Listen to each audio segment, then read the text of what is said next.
Python basics on Pydroid 3. And it's your boy Melusi Makola. You already know what it is, man. You know, it's time to code. Before I get into the video and start coding, I would like to apologize, because I haven't been releasing content as promised. But the truth is, I broke my phone and I couldn't use a Pydroid, so I took a break a little bit, but I'm back now. And like I promised before, we were gonna build something. That's what we're doing today. That's what we're gonna be doing today. We're gonna be building something, ladies and gentlemen. I want us to incorporate everything we've learned to this point into this project. So if you haven't watched any of the other videos in the series, please do that, and also don't forget to like and subscribe, just to boost my channel so I can keep making content. Yeah, I think that's about it. We can get started. Let's do this. Let's get coding. So what we're going to be building today is a calculator. Even though our calculator is not going to be not gonna have a graphic user interface. It's gonna be terminal based, but it's gonna perform all four of the basic operations, which is addition, subtraction, multiplication, and division. I think that's cool enough, guys. I think that's cool. I don't know who agrees with me, but I think that's gonna be cool. We're gonna make our own calculator. First of all, we could start by having the user like choose. We want the user to be able to use this calculator, so we have to kind of think of it as a system, like, how are we going to get the user's input and how are we going to process that input to give the user back like the desired outcome. So I think the best thing to do would be like have the user choose an operator. Yeah. Okay. Yeah, let's say operator. Yeah. So I'm creating a variable called operator, which is gonna store. Okay, maybe my variable name isn't that cool, but as the code continues, I'll think of something better. So this variable is gonna store the user's input.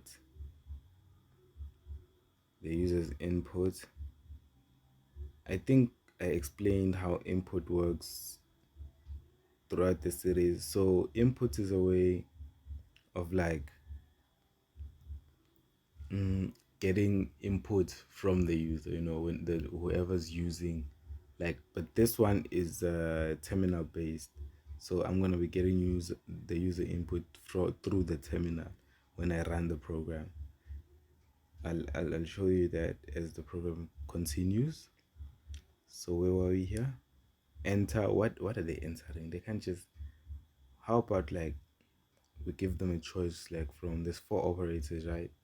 So one, you can either choose one. Okay, you can kind of like play with this, to kind of like give the required feel of your calculator. You can play around with it, guys. Can be creative. This is just how I think maybe it's gonna be presented a bit better when it's printed.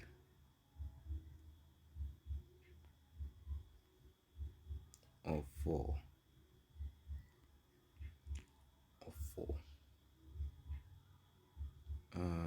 I do not know if I told you guys about what is this thing, the tab. Actually not the tab, the new line.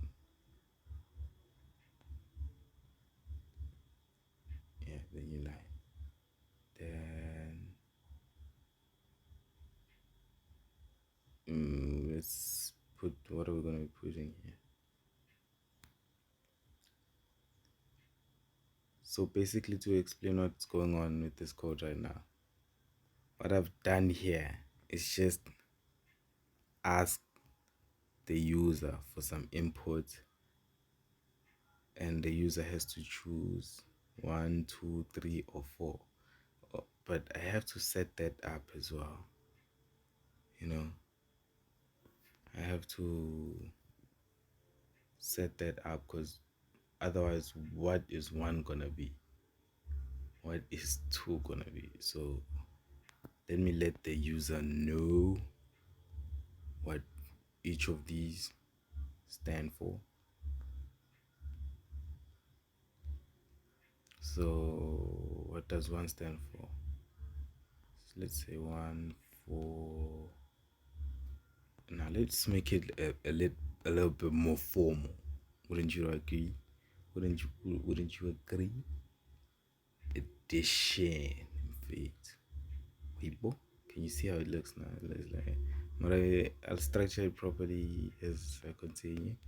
Let me just get this done out of the way. Then number two is gonna be what is gonna be number two? Subtraction. Yeah, let's make it subtraction. Subtraction. Ooh.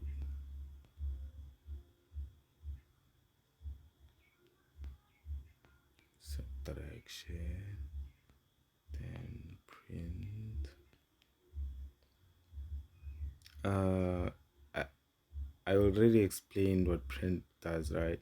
So print basically prints whatever you're typing within this bracket in quotation marks onto the screen.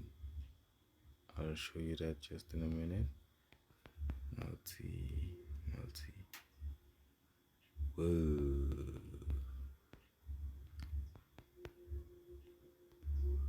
Guys, forgive me if my spellings are off.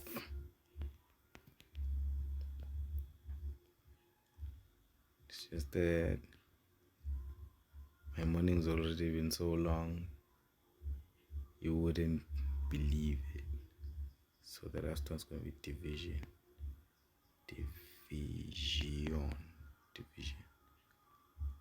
Oh, this is number 4.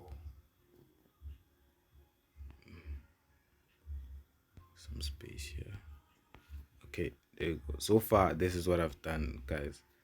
So I just want to show you how this will look when I run it. See, it prints out 1 for addition, 2 subtraction, 3 for multiplication, division. Then it's enter 1, 2, 3, or 4. Then you can enter here. It takes your input down here. So far, that's all we've done, right?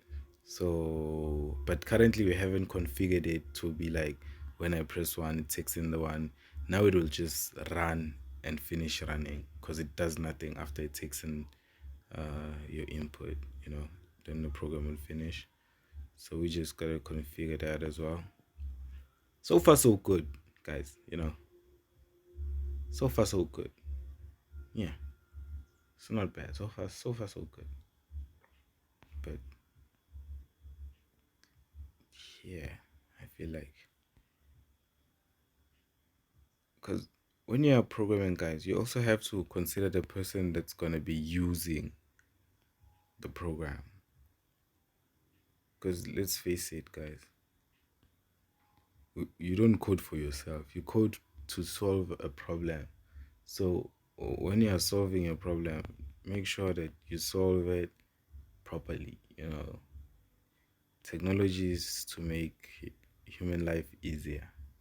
So let's use it to do that. Let's use it to do that.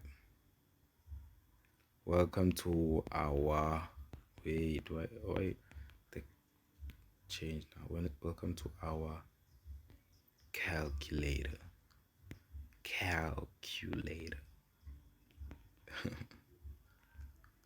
Welcome.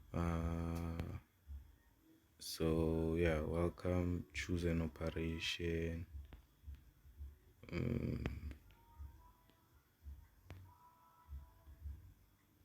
So far so good, guys. Choose and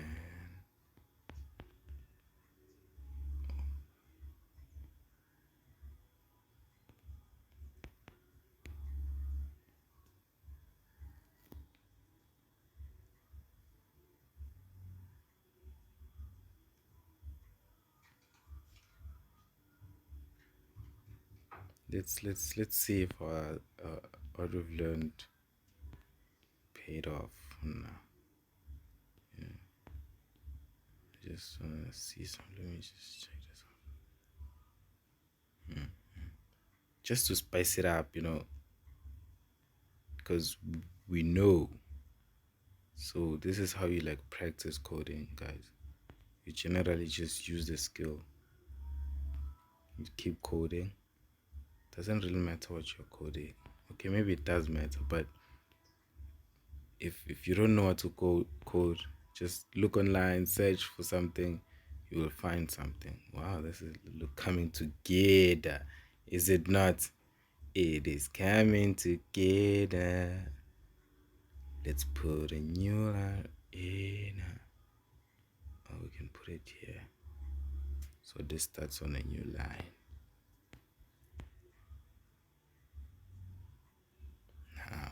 Perfect. So now that we have our calculator, what you may call it, set up, it's time to go a little deeper with it, guys. This is where the confusing parts are coming up now. The part where you have to think, So, yeah, let's think of our control flow for a minute. The first step is the user choosing an operator, right? So once the user has chosen an operator, what do we want to happen next? The user should enter the numbers that the user wants to use the operation on, right? So we're gonna take in the numbers, so we're gonna ask for user input again. But here's the trick. When working with numbers, remember we have different types of data types, and for numbers we have an integer, and we also have a float. A float is one with a decimal point, as I explained in my previous video. So if we don't want to lose, because if we say an integer, right, if we treat it like an integer, it's gonna chop off the law. Like for instance, when we're using the division sign, we could use the float division sign, or we could use the other division. So there you might lose some of the output. I'm not sure if I'm making sense here, but please check out my previous videos as well, so they can where I explain this deeper. So my suggestion here is for us to do a type conversion.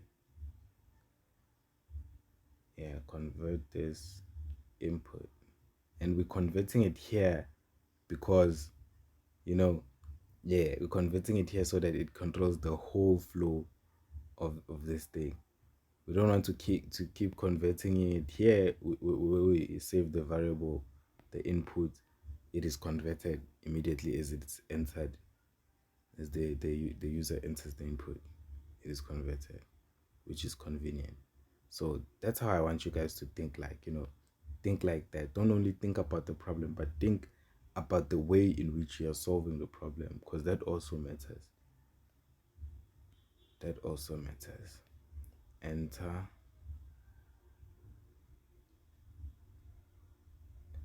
Enter a number. Enter a number. Yeah. Enter a number. Should we, let's remain consistent and kind of do a thing, yeah, it's gonna be our new thing.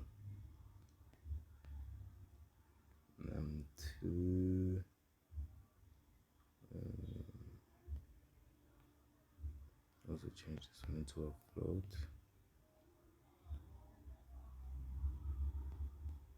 Input.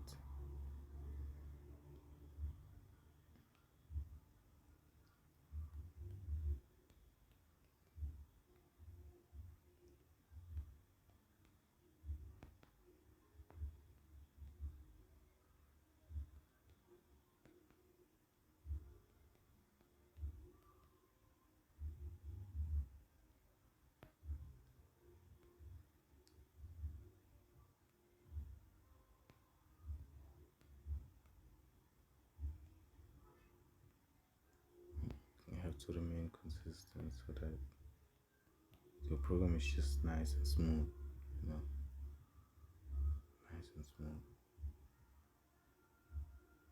Okay, let's divide over there. Let's make it like num1 since this is num2.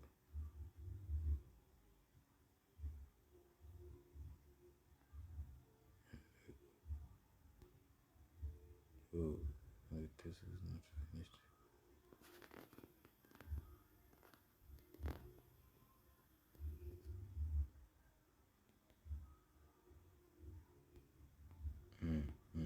There you go. So you choose the operator, you enter the number or numbers where you want to use the operator. Then after that, we have to create the logic so that when you choose, I'm thinking we can use if statements.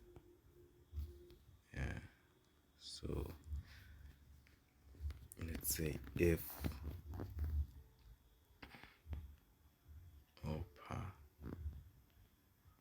operator operator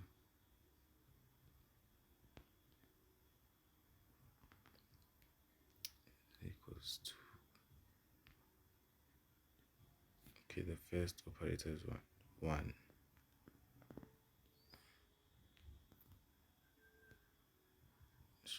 So if the operator, because here we're taking in the operator, right? So if the choice was one, if the user entered one, now I am kind of using like the system I created here, because here I created a system for the user to interact with the program, right? The system is whereby like you give a digit, and the digit is gonna like direct the program to doing what you want it to do, right? So a one in the system is addition. So now I'm gonna tell the system what a one means, what to do when a user inputs one.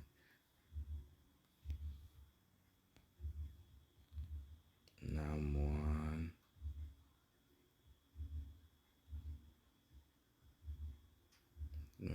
can't see my plot, so they'll go plus num2.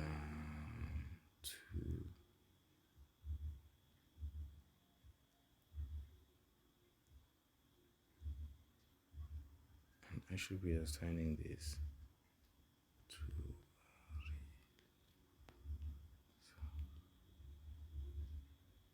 a variable to be, so that I can handle it better.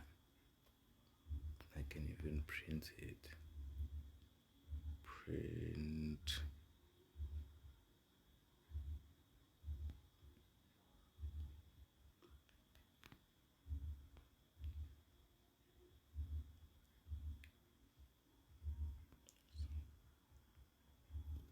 So let's give that a try. So yeah, I choose one, enter the first number, let the first number be 2, second number be 5, 7.0. The reason you get a 0.0 there is because we converted the types to float. So you remember that. Oh yeah, I think I didn't mention that. Whenever you input user, you input whenever the user gives input through this, that input becomes a string. Even if the user enters a one, it's going to be read as a string in the program. So episode 2, where I'm talking about data types, check that out. So you have to convert it to the type of data you would like. Like here by the operator, for instance, when you get the one here, you'll get the one as a string. That's why I'm comparing operator here to a string one, not a numerical one. This is a one here, but it is a string, as you can see with the quotations. So that's a point to note as well. So LF operator is equals to, I think my operator is wrong here. Equals to string 2 again. And like I said, we didn't convert these ones, that's why I'm comparing them to strings. Num1, num2, yeah, so result as well. Let me just format this. Result is equals to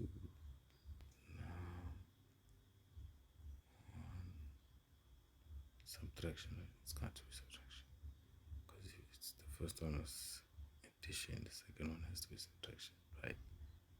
I hope it's subtraction. So print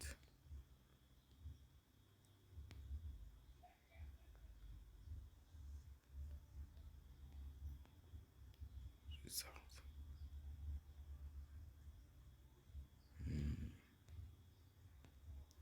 Let me just check. So subtraction, multiplication, and division. Multiplication and division. Okay. LF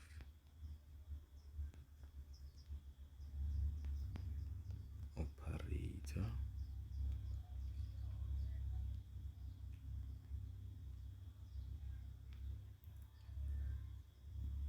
Addition, subtraction, multiplication. So multiply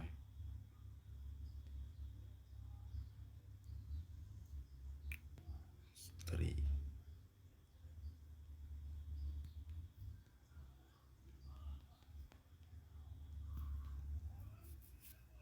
Result is equals to num1. I know I should just copy and paste this, but for those that are watching, I just want you to, learn. That's why I'm doing this like manually. I could have just like copied and pasted because, as you can see, probably I've repeated the same code for like twice now. Result is equals to, oh snap, here I'm printing results.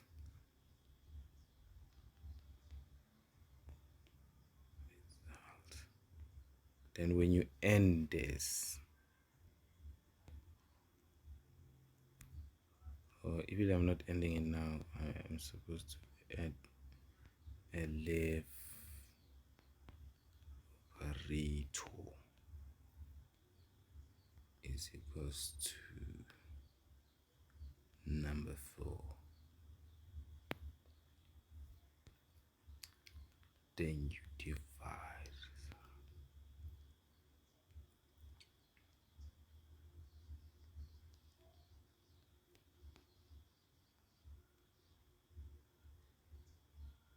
Num1.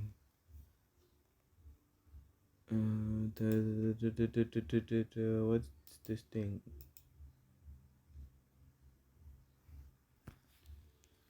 There. Nah, yeah, this one. Num2. There you go. Then print.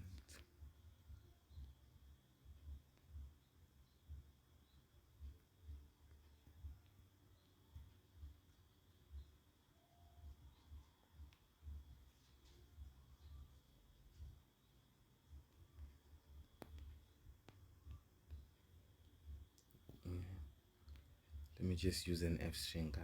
This is actually like my favorite. I don't know how I got this far without using them.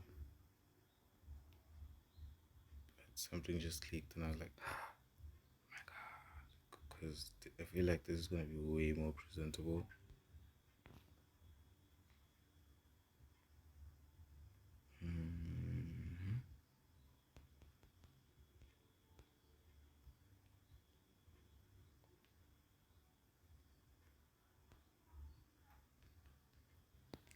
Results.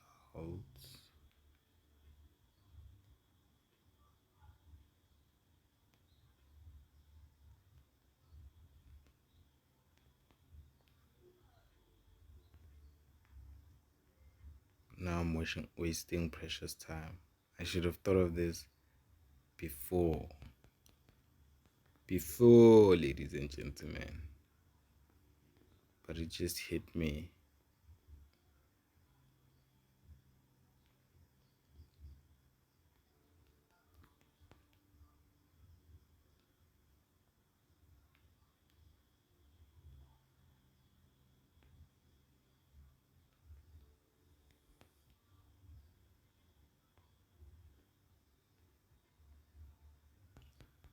This is the last one.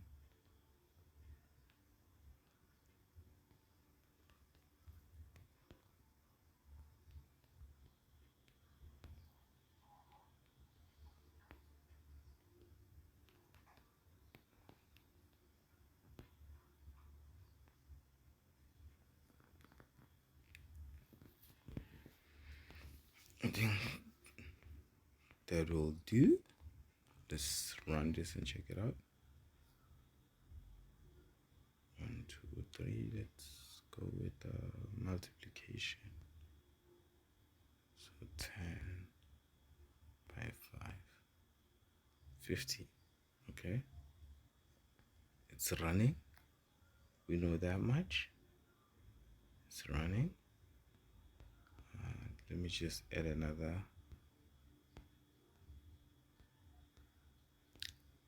And else at the end here so that you can catch all of those. What are we going to do here? Print.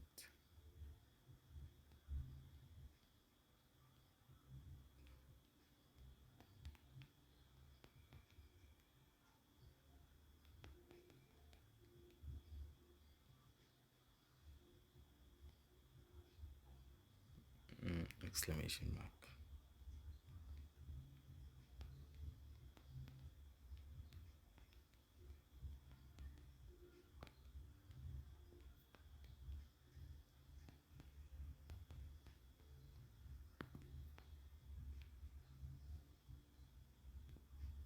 There we go.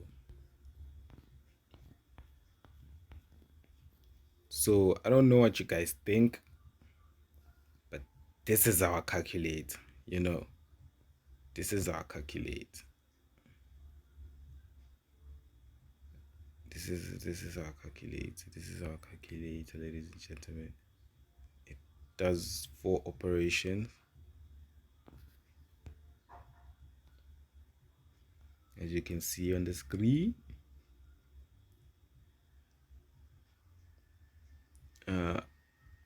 We might improve it in the future because we're still gonna be coding and I'm still gonna be on YouTube for a while. So yeah, man, let's do that. Thank you for tuning in. I'll see you guys again in the next video. This has been Coding with Melusi Makola on Pyro 3. Shout out. And don't forget to like and subscribe.